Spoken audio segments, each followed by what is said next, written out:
Alrighty guys, thank you tremendously for purchasing from Houdini Holsters. That means the world. If you've clicked on this video, you more than likely have a Breakout 2.0. And with that being said, we build all our products right here in Greensboro, North Carolina, 100% handmade in the USA. But let's get you up to speed and get so you know all the unique features, benefits, and every way that this holster can help you with your concealed carry needs. So let's hop right into that. First off, when you get, just to show you the gun's clear, empty mag, empty chamber. So when you first get this holster in the mail or you pick it up at a gun show or wherever you've met us at, you're probably going to put your gun in here and see how it fits, right? Gun's in there, you hear it, click, all good to go, right?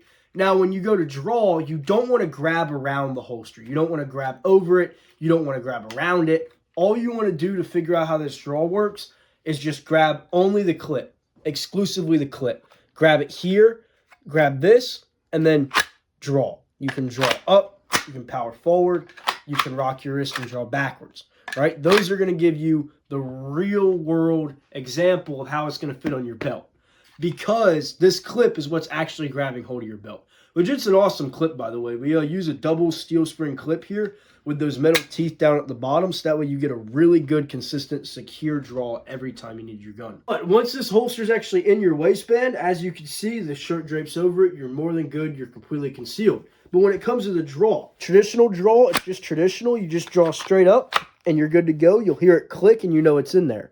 Now, when it comes to the breakout draw features, though, when it comes to rocking back, what you're going to want to do is just rock your wrist. It's very simple. Just rock that wrist and you're going to feel that gun break through. Just to show you again, you're going to get your hand on that gun and you're just going to rock, right? And that's what releases the gun. And now, in my opinion, this is probably the most important draw feature, because real-world self-defense is not this Hollywood shootout down the road kind of thing. It's something close. The FBI's, I don't know if you guys have heard of the rule of the 333 established by the FBI, but the 333 is pretty much an idea revolved around the average gunfight lasts for only 3 seconds. It happens within 3 yards and 3 rounds are fired. So it's very close. 3 yards is definitely close enough for somebody to take a few steps and grab you, right? So the idea is if you're shoved up into something, if you're already on the ground, you're already taking hits, they already grabbed you from behind. The idea is if you're in that kind of situation and you can't draw up, you're able to just rock your wrist and still get a hold of that gun. And not only just get a hold of that gun, but you're actually able to get a swifter draw stroke and get on target quicker. Because in that same position, if somebody's rushing you, the optimal thing that you're going to want to do is spread your stance, push out, and then get that gun right on target. So instead of a traditional draw, you'd have to come up and then out. With this, you're able to literally just get that gun on target immediately, right? So it's a much quicker and efficient draw stroke, whether you're standing, you're on the ground, or you're already pinned or constrained. So the breakout feature is an excellent feature. Now, when it comes to the breaking forward feature, tip with that, you can definitely just draw the gun straight through that breakout channel. You can literally just power it straight forward, right? No problem at all. It will work. But to make it a little bit smoother and easier to operate, what I would recommend is you almost want to like peel the gun, like angle it forward and then pull. Because what that does is it peels that gun out the channel to where it's a smoother draw instead of trying to break all that retention at once, if you get where I'm coming from. And now, if you already have the muscle memory built up for that traditional draw, it's the same way you draw from any other holster. All you do is just get a hold of that gun, grab it, come up, and point, right? No different, same thing. You're all good to go. And now, with those three-way draw features, I don't want to make it look like it's unsecure or it's going to just come out on you. This holster is very secure.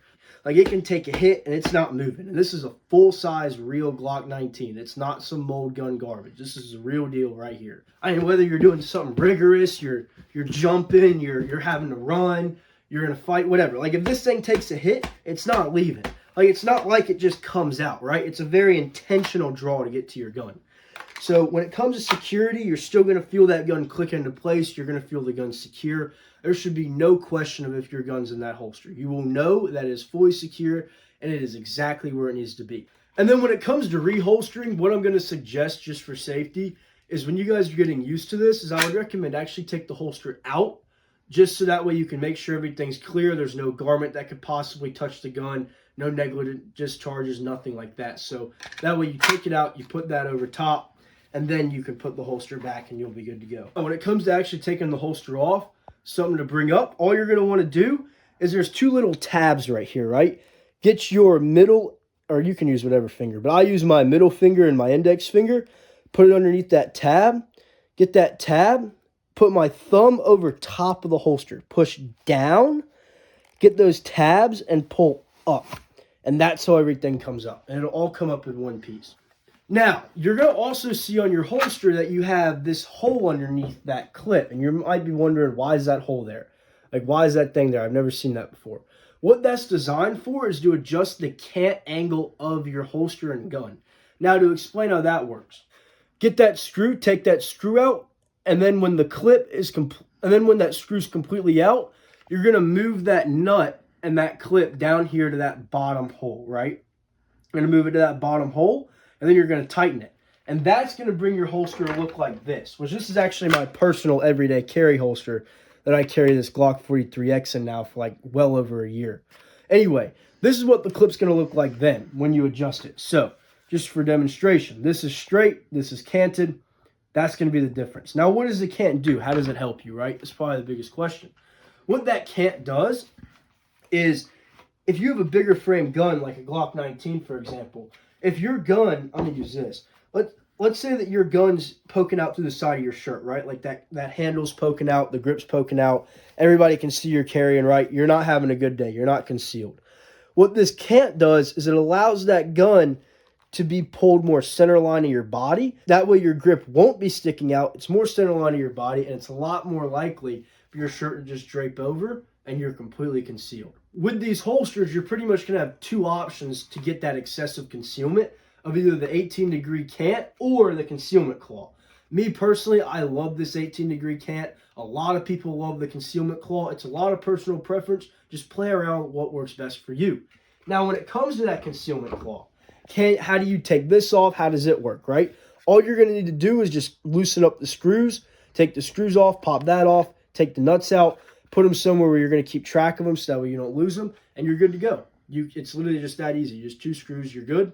If you want to put it back on, same thing. Just put the screws on, tighten them down. When it comes to tightening them down, you obviously don't want this thing to be rattling around. So you want it tight enough to where it's secure, but you don't want to over tighten it with the grip of Zeus to where you're actually tightening the holster retention to a point to where it doesn't work anymore.